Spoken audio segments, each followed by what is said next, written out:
XRP Army, we are back. Welcome to the channel. We are completely clear, completely done with Ripple versus SEC. The fact that I never have to say XRP versus the SEC or Ripple versus the SEC again. This is a glorious, glorious day, guys. Go ahead and hit the like button, subscribe down below if you have not already. What I'm going to tell you about in this video is not just that. Of course, the news is out.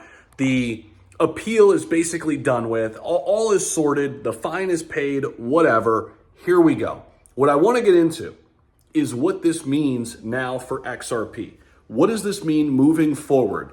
How is this going to benefit what's next for crypto, for Ripple, for XRP, and what are we looking to see and all of this, guys. So, and please weigh in if you have opinions or thoughts on this. I definitely want to hear from you guys down below in the description or in the comments. In the description, what the hell am I talking about? I just went golfing, had a few cold ones. All right, just going to be forward facing here. But make sure you guys show some love to the video. I want this thing to get out there. But I want to just speak off the cuff about this. I'm super excited, obviously, being a huge XRP holder outside of Bitcoin. This is my largest holding, guys. XRP. Finally, and it's sending right now. We're up to 328 at the last time I just checked before I made this video. And the pricing and all of that stuff, it will come, right? But truly what this means to me is much, much bigger, okay? It allows for price increases because of what's coming next. The fact that this happened now is so crucial. And I guarantee Brad Garlinghouse and all the executives at Ripple wanted to get this done now, because what is ahead of us here is super exciting.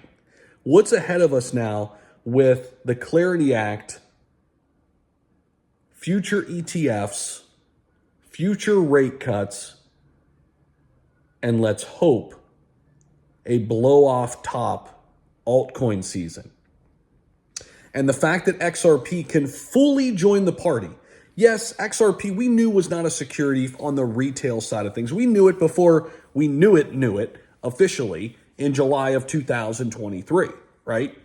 Now, that news from Judge Torres was huge, but we still had this dark cloud over our heads for the last 2 years with the institutional side. I mean, the overall lawsuits lasted 5+ years. Finally now, though, it unlocks all of these doors that have been locked and, basically screwed tight in terms of the institutions that could potentially adopt XRP in the United States. This is why XRP and Ripple had to do business outside the US. And they did that. And honestly, looking back, it's honestly benefited them in a lot of ways. They've got a stronghold now in the Middle East. They've got a stronghold in the Asian market as well. And now they're about to have, in my opinion, a stronghold in the United States. Finally, the big banks can utilize this technology fully.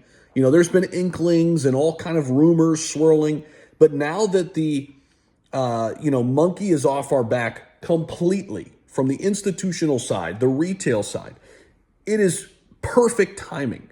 It is perfect because we are heading into an era of crypto that we've never seen before, where the banks are fully adopting crypto. Yes, we're talking about JP Morgan Chase partnering with Coinbase, Citibank, PNC. Those are the ones we've heard of already.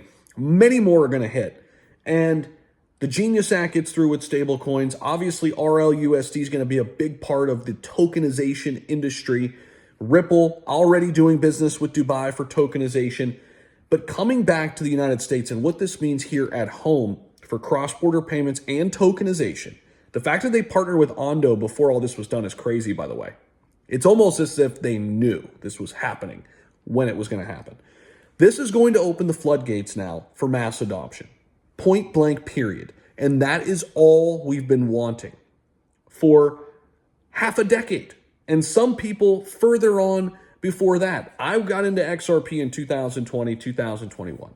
That's when I first got in. I know people who got in 2017, 2018.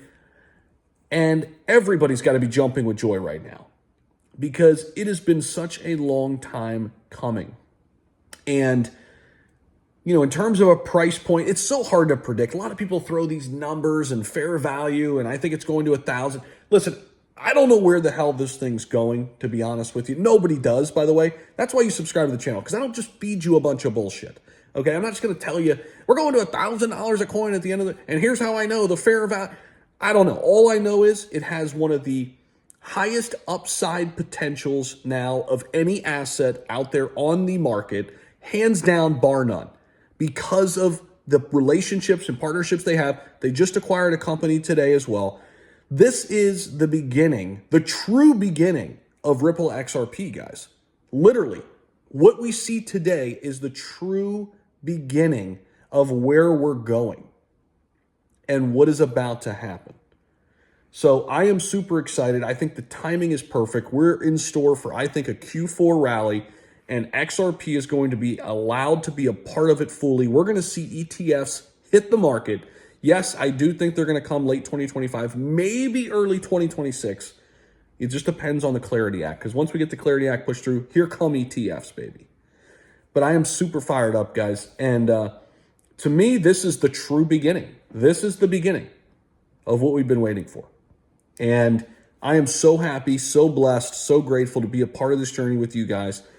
And if you guys would be so kind, hit the like button, subscribe if you haven't already, and let's effing go. Let's effing go. I appreciate you guys so, so much. We finally made it, man. We finally made it.